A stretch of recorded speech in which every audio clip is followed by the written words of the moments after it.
ของอยู่ใส่ของเด็กอยู่ใส่ของอยู่ใส่อยู่เพื่อนแต่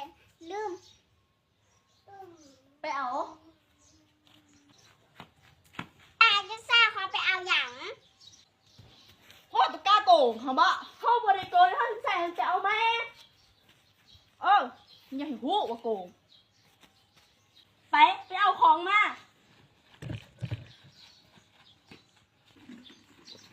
แม่ความจริงปะตัวนี้แหละ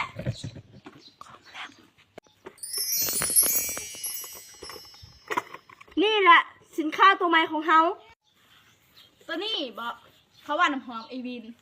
เทสให้เบิ่งก่อนดูเอากล่องมา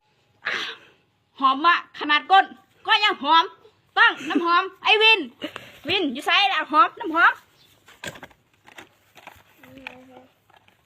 ต้องน้ำหอมวินเซนต์เด้อทุกคนเป็นสูตรใหม่ผู้หญิงใส่ได้ผู้ชายใส่ดีเนาะใส่แล้วสะอาดกินนี่กินแล้วซื้อมาบุทันไปลองซื้อลองใส่กันเบิ่งเด้อ